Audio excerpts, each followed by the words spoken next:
Boa noite, Pó dos Ferros. Que a graça e a paz do nosso Senhor e Salvador Jesus Cristo seja conosco nessa noite, hoje e sempre. Pois hoje o Senhor, Ele tem nos dado uma grande graça. Ele nos deu mais um dia de vida, dia este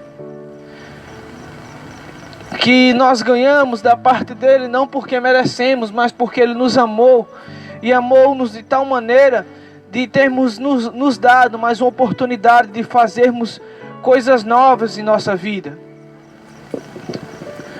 Eu hoje irei falar acerca da dependência de Deus, acerca de estarmos sempre buscando a Ele, sempre dependendo da sua providência, sempre ali, como um filho que ainda mama, precisa da sua mãe, ali, como um filho que sempre depende do seu pai, está agarrado em sua mão e não quer soltá-lo. É sobre isso que nós iremos falar hoje. Mas antes de entrarmos no mérito de pregarmos a palavra do Senhor, iremos fazer uma oração pedindo que o Senhor Ele se faça presente em nosso meio, pedindo que o Senhor mande o seu Espírito Santo, que Ele paire entre nós e que Ele mova o nosso coração para Ele, que as palavras que irão sair da minha boca possam ser entendidas literalmente em vossos corações, porque o Espírito Santo é quem vai falar. E quando o Espírito Santo fala, ele nos traz total entendimento acerca das coisas do eterno, acerca das coisas de Deus, acerca das coisas daquele que está sentado num alto e sublime trono. Senhor, Deus e Pai, Santo de Israel, em nome de Jesus Cristo, meu Senhor, eu entro em tua presença neste momento, pedindo ao Senhor que o Senhor se faça presente em nosso meio, que o Senhor abra o nosso coração e limpe, Senhor. Arranca tudo aquilo que é mal, arranca tudo aquilo que é impuro e nos faz entender os teus desígnios, nos faz entender, Senhor, a tua vontade, nos faz entender, Senhor, quão é bom dependermos de Ti. Pois o rei Davi, quando ele escreve um canto, que ele escreve que ele era próspero, que ele era abençoado, que todos os respeitavam, porque ele te temia, Senhor. Então abre o nosso coração, nos purifica e nos faz como o rei Davi, Senhor. Pessoas que confiam no Senhor plenamente, pessoas que adoram o Senhor de toda a sua alma, de todo o entendimento, pessoas que são capazes de largar tudo e enfrentar todos somente para estar no centro da tua vontade. É isso que eu peço ao Senhor e desde já agradeço. E eu também peço, Senhor, que a glória dessa noite e de todas as outras que virão seja somente para Ti, pois é a Ti, Senhor, que nós devotamos este momento e é a Ti que nós entregamos, Senhor, este momento. Em nome de Jesus, amém, amém e amém. Hoje iremos falar um pouco acerca da dependência de Deus. Iremos debater ou falar um pouco acerca de nosso poder de dependência a Deus. Deus, quando Ele criou o homem, Ele não criou o homem para que o homem se rebelasse, ou para que o homem achasse que é autossuficiente e que pode todas as coisas sem Deus. Não. Deus, quando criou o homem, Ele deu ao homem o poder de dominar a terra, sujeitar a terra e trabalhar com a força de suas mãos para obter todas as coisas. Mas lembrando que todas as coisas que nós conquistamos, o conquistamos porque Deus criou. Pois bem, quando Deus, Ele cria a terra, Ele cria os animais da terra. Quando Ele manda as águas se separarem da terra, Ele coloca animais no mar. Então, quando Ele nos dá autoridade para dominar toda a criação, Ele está nos fazendo semelhante a Ele, mas não independentes dEle. Porque todas as coisas que nós temos e conquistamos veio da sua mão, porque Ele criou todas as coisas. Davi, quando ele escreve o Salmo 24, ele diz: o Senhor é a terra e toda a sua plenitude, o que nela se contém e os que nele habitam. Então, tudo que existe sobre a face da terra, as aves que voam no céu, os peixes que estão no mar e no fundo do mar, os animais que estão na floresta e aqueles que estão em mata virgem, a qual o homem nunca chegou a tocar, todas essas coisas pertencem ao Senhor, pois Ele criou. Então, quando nós temos ou conquistamos algo, nós não a temos ou a conquistamos porque somos autossuficientes. Nós a temos e a conquistamos porque alguém criou. E esse alguém, que também é dono de nossa vida, nos deu capacidade de podermos conquistar aquilo que Ele colocou sobre a face da terra. Pois o Salmo 15 declara: do Senhor é a terra, do Senhor é os céus e toda a sua plenitude. Porém, a terra Ele deu aos filhos dos homens para que eles a conquistassem. Ou seja, os céus pertencem a Deus, a terra está sob nosso domínio. Então, quem deu a terra aos homens? Deus. Só que com o passar do tempo, o homem, ele foi perdendo a sensibilidade acerca de quem é Deus, acerca do que Deus faz e quem Deus é. Por causa da queda no jardim, aqueles que descendem de Adão, ou seja, nós, nascemos com uma mancha em nossa alma chamada pecado. E essa mancha, ela faz com que nós sempre tendamos a fazer aquilo que desagrada a Deus. Nós vimos que depois de Adão, e quando chegamos em Noé, a geração de Noé era uma geração depravada. Era uma geração a qual os homens comiam e bebiam, davam-se em casamento e não se preocupavam com a vontade de Deus. Quando saímos de Abraão, de Noé até Abraão, nós vemos que nos dias de Abraão existia as cidades depravadas de Sodoma e Gomorra, onde os homens se relacionavam com outros homens e com animais, onde mulheres se relacionavam com outras mulheres e também com animais. Os homens, desde a queda de Adão, sempre tenderam a fazer aquilo que desagrada a Deus. E Deus, sempre dando uma nova oportunidade para que o homem pudesse refazer tudo de novo. Quando nós lemos a história do povo hebreu, nós vimos que o povo de Abraão, ao qual Deus disse que dele sairia uma descendência, entra na terra do Egito como escravo. E lá eles sofrem durante aproximadamente 450 anos. E depois desse cativeiro no Egito, Deus os liberta por meio de Moisés. Deus envia aquele povo à terra de Canaã, a qual hoje Israel habita. E agora, hoje, Israel habitando na terra a qual Deus prometeu aos seus antepassados, vive uma guerra interna, pois muitos povos brigam pela Terra Santa. Mas não entrando nesse mérito, mas falando da antiguidade, Deus prometeu que enquanto o povo fosse fiel a Ele, Ele abençoaria o povo. Então, o povo, em determinados momentos, levantaram altares de adoração a Deus em Betel, depois em Gilgal, e depois em Siló, em tantos outros lugares. O povo, no início da sua entrada na terra prometida, eles de fato amavam e devotavam sua vida a Deus, mas de vez em quando eles se voltavam e se viravam para a adoração a deuses pagãos. E hoje eu quero falar acerca de um homem chamado Amós. Pois o profeta Amós, ele é diferente de toda e qualquer figura que você possa imaginar. Amós, no capítulo 5,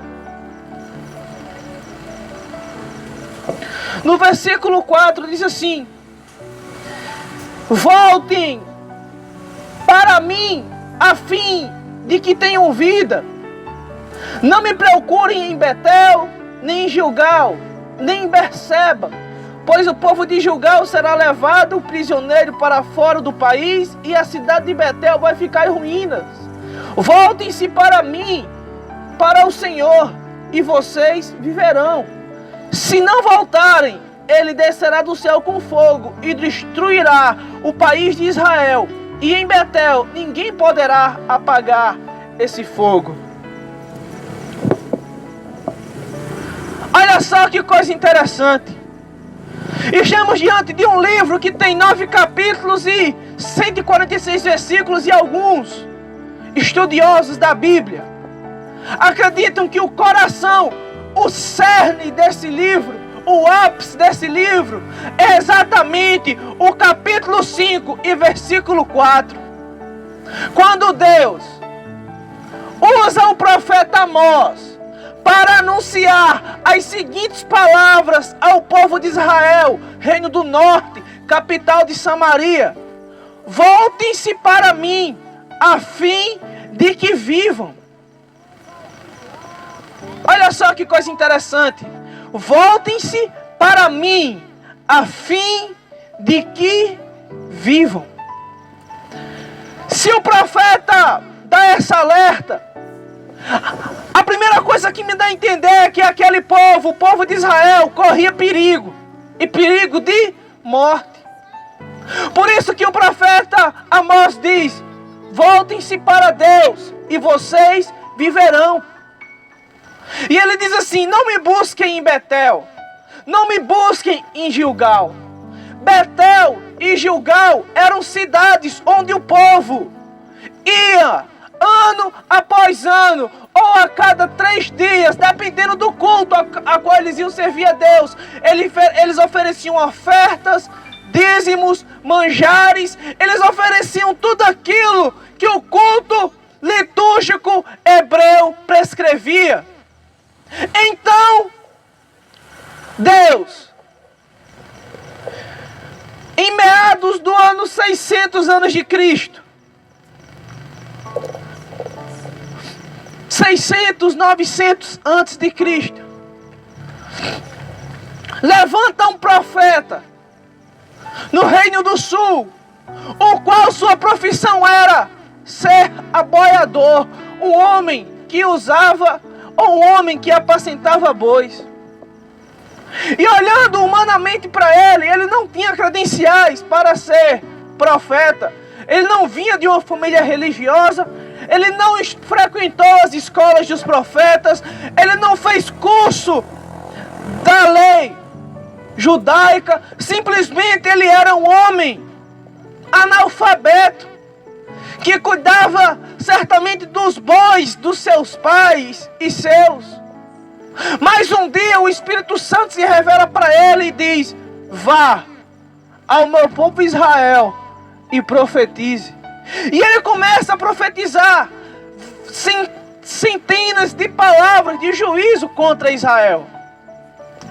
E por que esse profeta ele foi enviado a profetizar contra Israel, sendo que Israel estava vivendo o ápice do fervor religioso? Porque esse profeta foi levado a profetizar com Israel quando o povo estava praticando as leis e sua religião?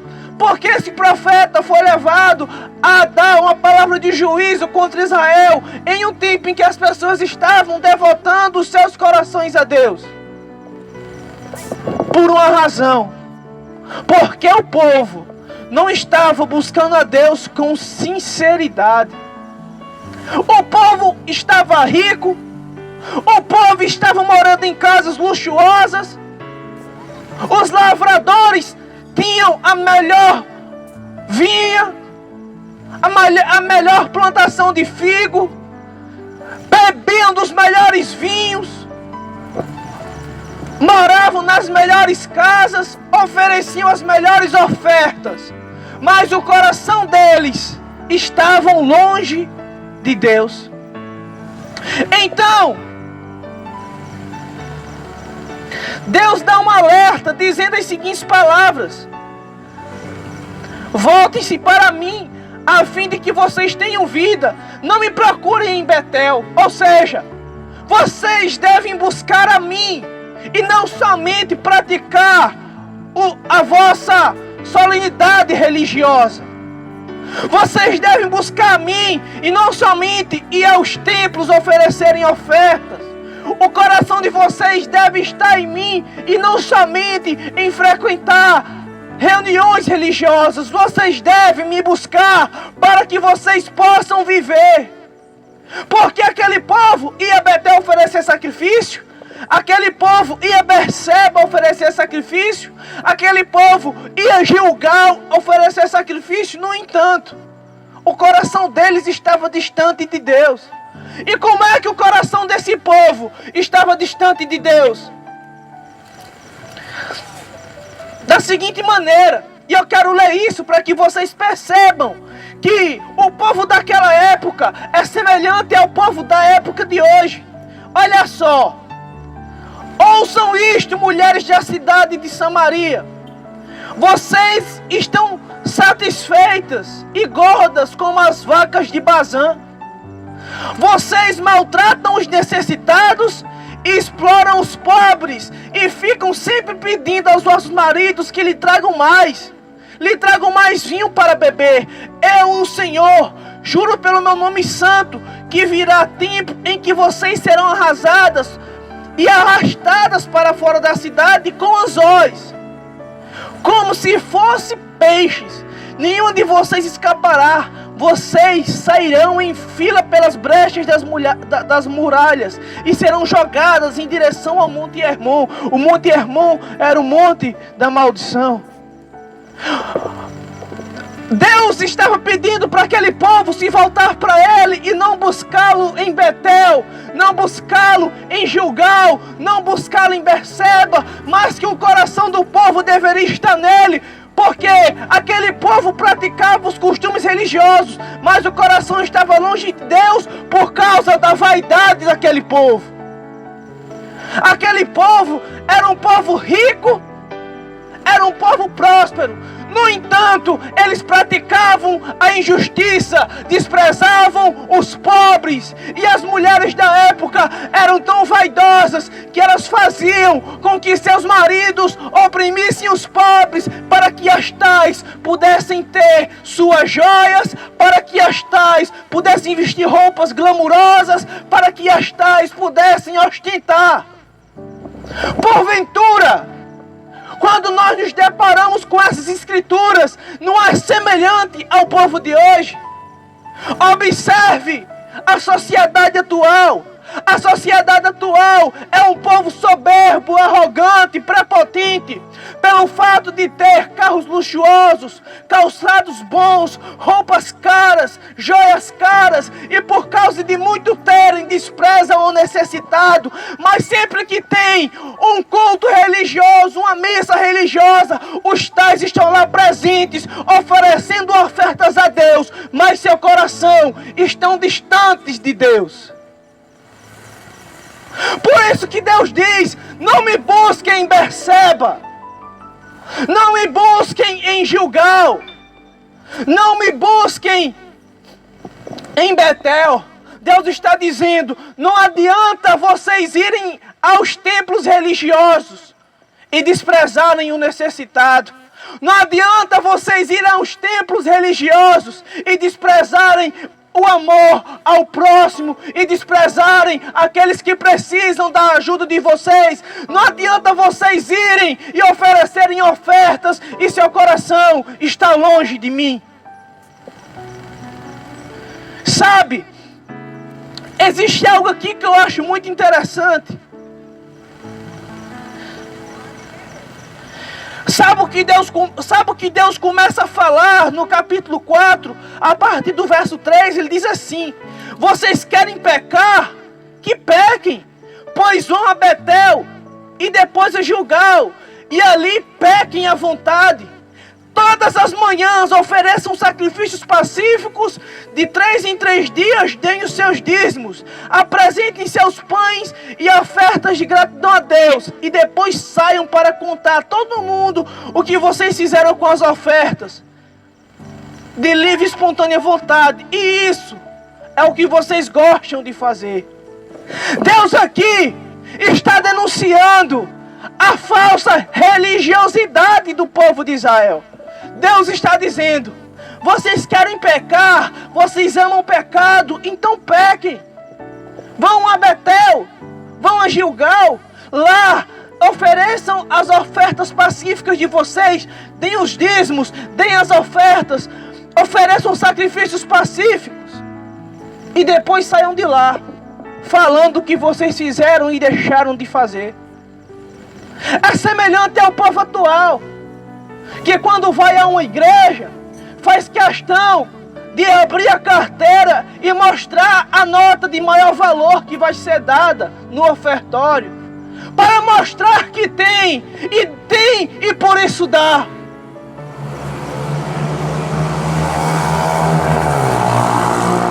Então Deus estava usando o profeta Amós para repreender a soberba e a ostentação do povo do reino do norte, do povo de Samaria.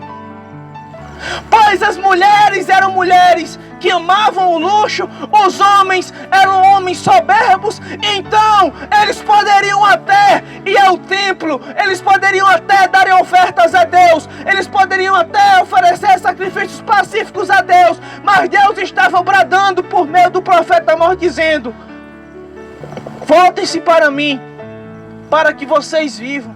Era como se Deus estivesse dizendo: ei, não é pelo fato de você estar cumprindo uma ordem religiosa que você está salvo. Não é pelo fato de você estar cumprindo uma ordem religiosa que você é bom, se seu coração não estiver em mim. O povo do século 21 é semelhante a essa geração de Amós. Pessoas que vão à igreja ostentarem suas roupas caras. Pessoas que vão à igreja mostrarem seus brincos. Isso é, quando não vão com roupas sensuais para mostrarem o corpo bem esculpido na academia. Isso é, quando não vão mostrarem os cabelos bem trabalhados nas mãos dos cabeleireiros. O povo do tempo atual é semelhante ao povo da geração de Amós. Ia à casa de Deus e oferecia ofertas, entretanto seu coração estava distante de Deus. Então Deus estava dando esse alerta, porque Deus amava o povo do norte, Deus amava o povo de Samaria, Deus amava aquele povo. Então Ele está dizendo: se vocês me buscarem, vocês viverão.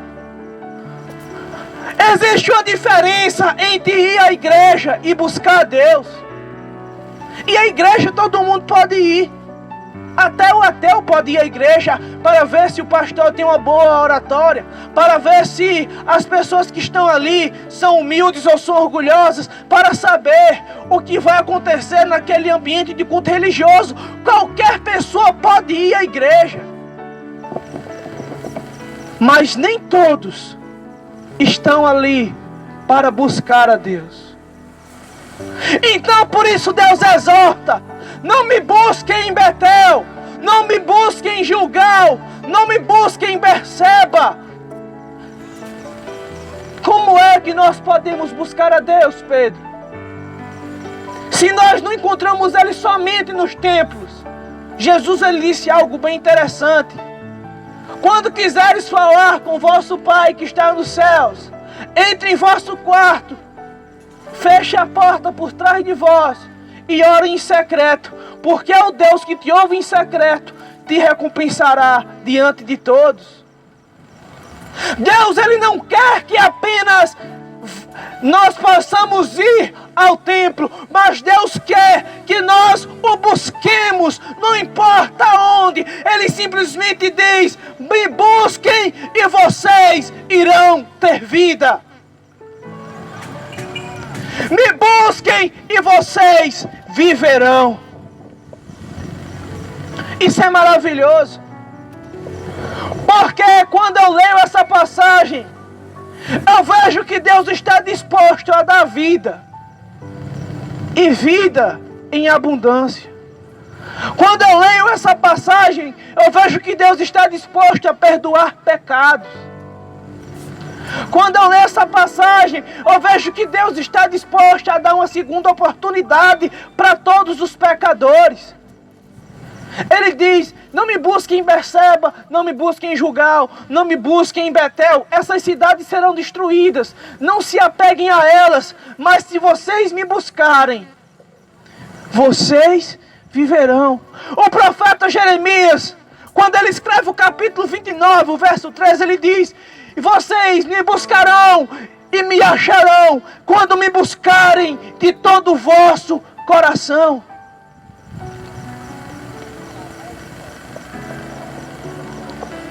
Deus, Ele está nos dizendo que não basta apenas sermos religiosos, devemos ter uma vida de oração, uma vida de intimidade com Ele, uma vida de leitura íntegra da palavra, uma vida de oração, de intimidade com Deus.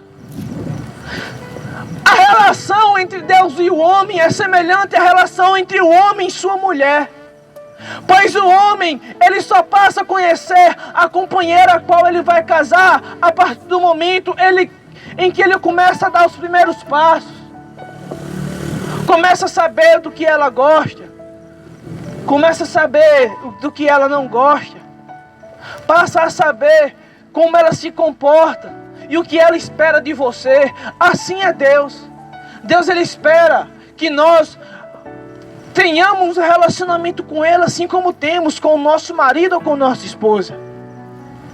Para que nós aprendamos o que Ele quer, saibamos o que Ele gosta, saibamos do que Ele não gosta, para que possamos ser como um só.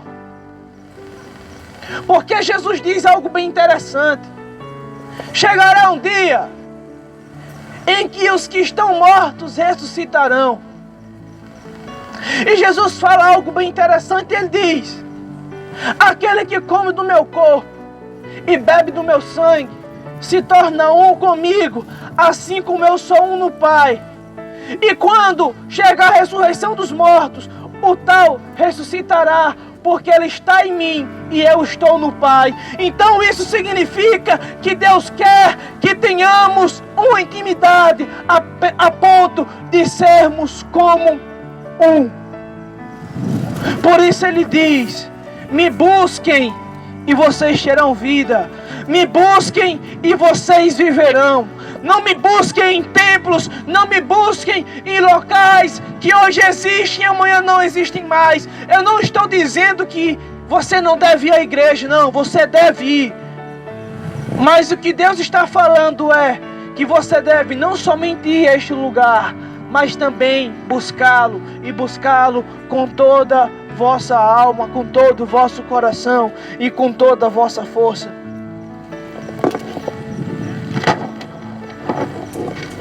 Amós,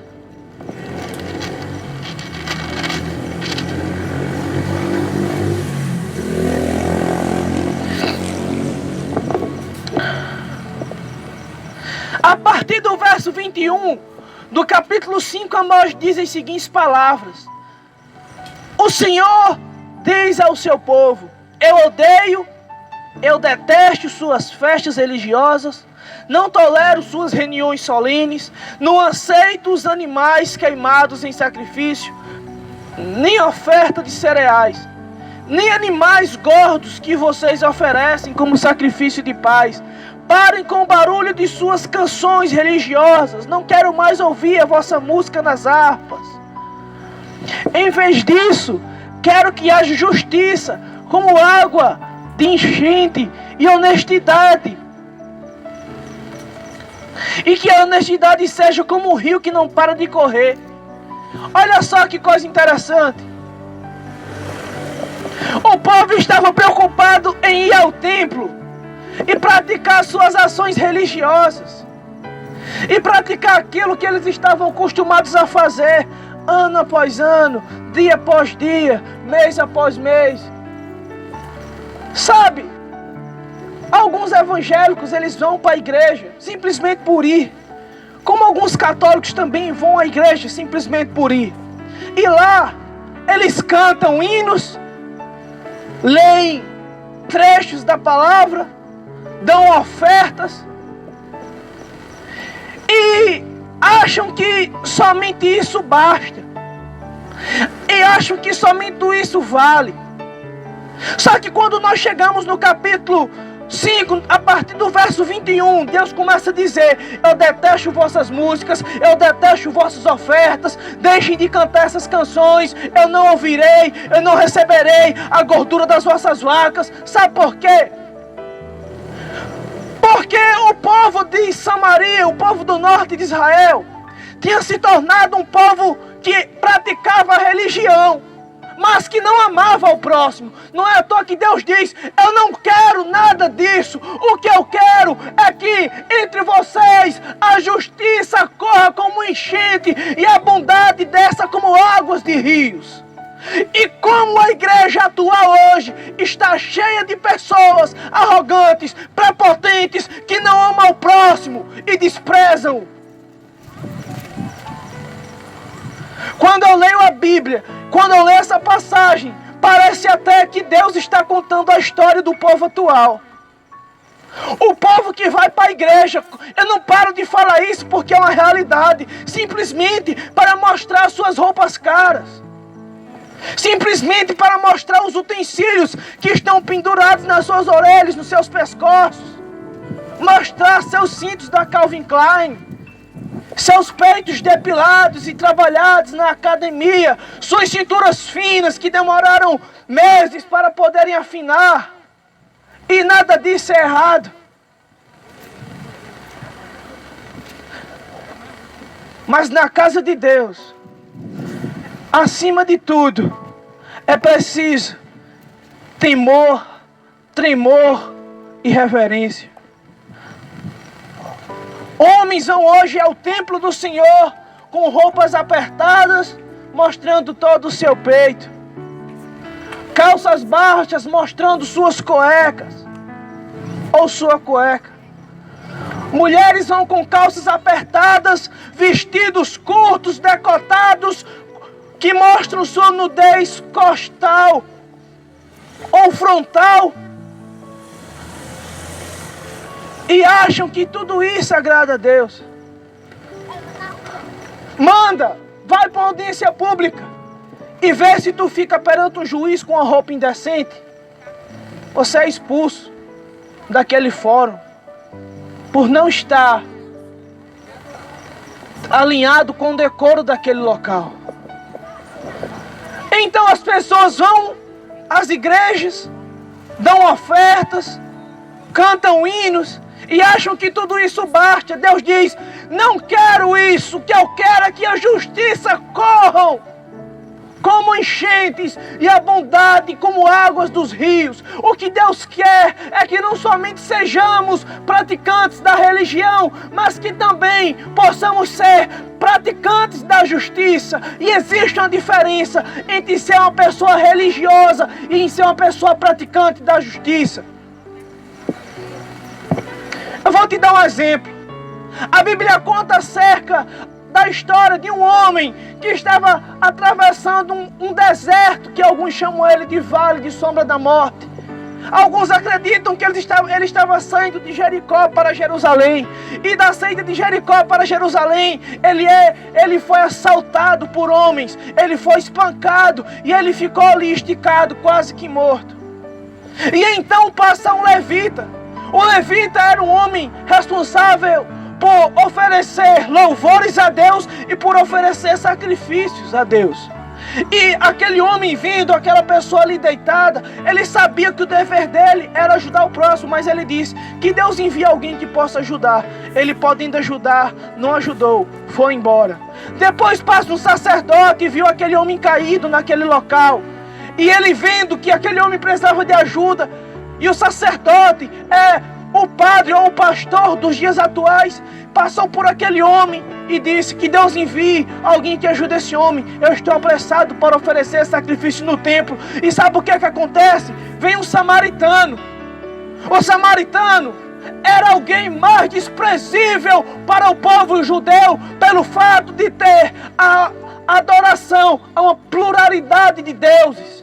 E aquele samaritano, vendo a situação daquele homem, desce o seu cavalo, cuida daquele homem, coloca vinho e azeite em suas feridas, coloca ele no lombo do seu cavalo e leva até a cidade mais próxima. E numa hospedaria diz: olha, cuide desse homem, e tudo que passar, diga a mim que quando eu voltar eu pagarei. Jesus pergunta para os discípulos: quem foi mais próximo daquele homem que estava caído no deserto? E os discípulos responderam: aquele que o ajudou. Sabe o que Jesus está querendo nos dizer hoje? Que não adianta sermos religiosos se nós não formos capazes de praticar a justiça, de praticar a bondade. É por isso que o profeta Amós bradou em meio a Samaria dizendo: busquem a Deus e vocês viverão. O povo estava buscando a Deus em Berseba, em Gilgal, em Betel. Estava buscando a Deus nos templos. Deus ele desce nos templos, visita os templos, mas Ele pode morar dentro do teu coração. E se Ele morar dentro do teu coração, tu serás bem-aventurado. Tu serás bem-aventurada. Pois se Deus mora dentro de você, Ele te dará vida. E se Deus mora dentro de você, quase que automaticamente você terá prazer em praticar a bondade e a justiça. Deus começa a dizer, vou ler mais uma vez. Deus começa a repreender o povo dizendo as seguintes palavras: eu odeio e detesto as suas festas religiosas, não tolero suas reuniões solenes, não aceito os animais queimados em sacrifício, nem ofertas de cereais. Parem com isso, eu não quero mais ouvir suas harpas. Em vez disso, quero que haja tanta justiça como as águas de uma enchente, e quero bondade como um rio que corre. Deus ele não quer que sejamos meros religiosos, que vamos aos templos e oferecemos algo. Deus quer que sejamos bondosos, amantes do próximo. Por isso ele diz: busquem a mim e vocês terão vida. Porque quando nós encontramos a Deus, verdadeiramente nós encontramos o sentido da vida. Ele nos ensina o verdadeiro amor. Ele nos ensina a verdadeira religião. Ele nos ensina como nós devemos viver de modo que possamos agradá-lo. Quando nós encontramos a Deus verdadeiramente, nós encontramos vida. Isaías, capítulo 55.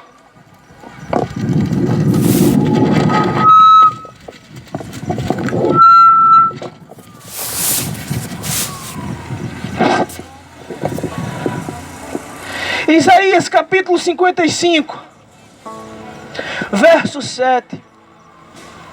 Ele diz assim: que as pessoas perversas mudem a maneira de viver e abandonem seus maus pensamentos. Voltem-se para Deus, o nosso Deus, pois Ele tem compaixão e perdoa completamente os vossos pecados.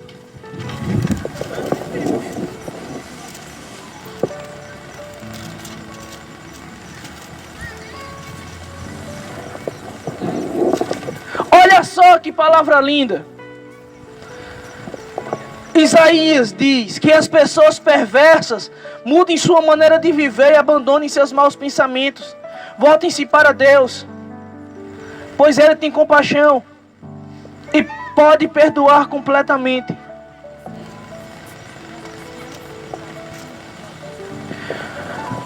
O que Deus tem dito esta noite, o que Deus quer de nós esta noite, o que Ele tem falado para nós esta noite, Ele tem nos falado que Ele quer uma mudança em nossa conduta, que Ele quer uma mudança em nosso modo de viver, que Ele quer uma mudança em nossos pensamentos, e que quando nós passarmos a mudar a nossa conduta, Ele irá perdoar os nossos pecados, e o profeta diz que é completamente. Existem pessoas que, pelo fato de terem já feito tanta coisa, pecado tanto, errado tanto, elas acham que não são capazes de alcançarem o perdão de Deus. Mas sabe de uma coisa, amados? Olha o que a Bíblia fala. Quando nós pensamos algo acerca do Senhor, e esse algo é negativo, o Senhor começa a dizer isso: os meus pensamentos não são como os seus pensamentos, e eu não ajo como vocês. Assim como os céus é muito mais acima da terra, e assim é os meus pensamentos e as minhas ações estão acima dos seus. Repetindo, os meus pensamentos não são como os seus pensamentos. Eu não ajo como vocês. Assim como o céu está acima da terra, assim meus pensamentos e minhas ações estão acima dos seus. Quando nós achamos que não merecemos a graça e a misericórdia, e Deus vê que nós somos incapazes de mudar a nossa conduta, Deus diz: você acha que não, mas se você acreditar em mim, você pode.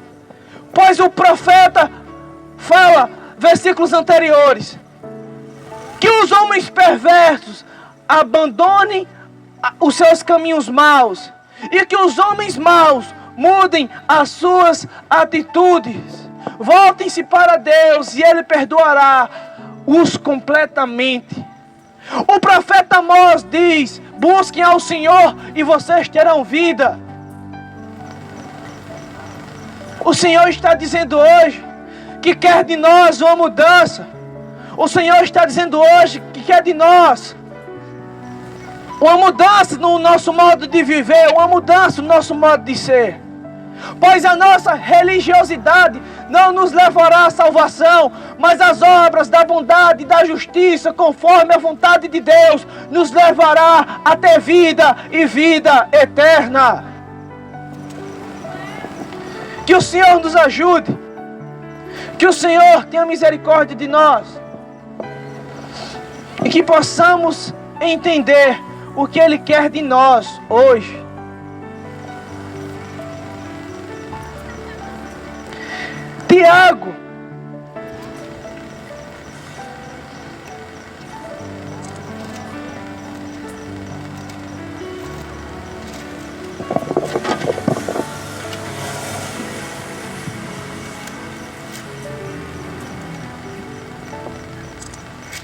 Tiago, capítulo 4.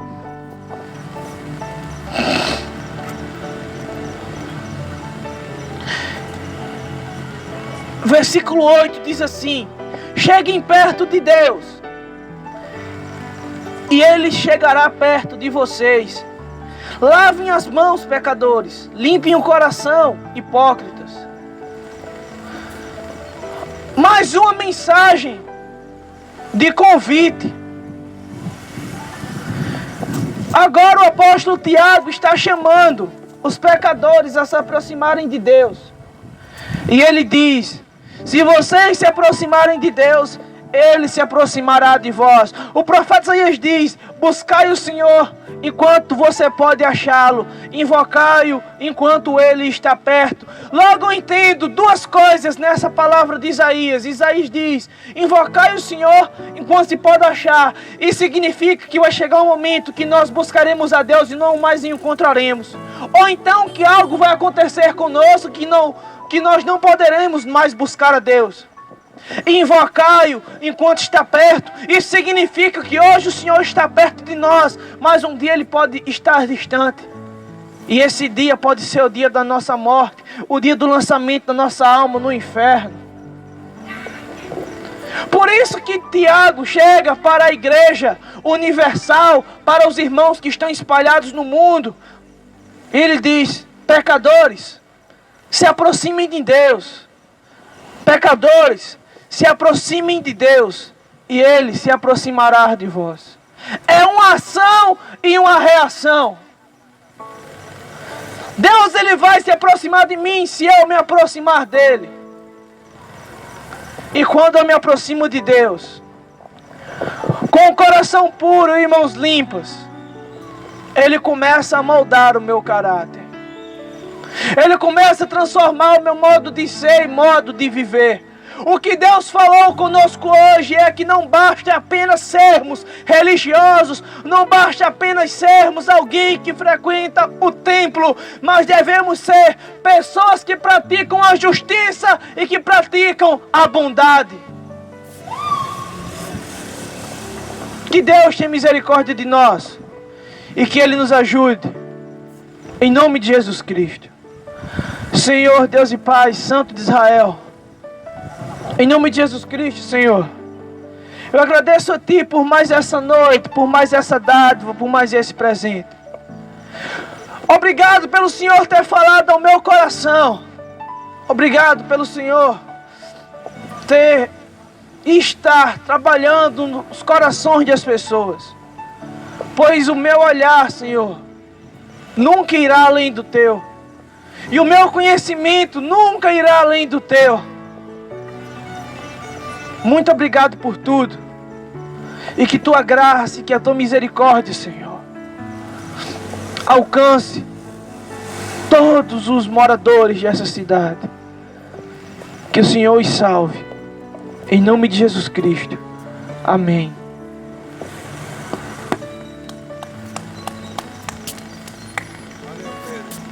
Opa, evangelista. Como sempre. A paz esteja conosco. Gostei. O argumento foi muito bom. Amém.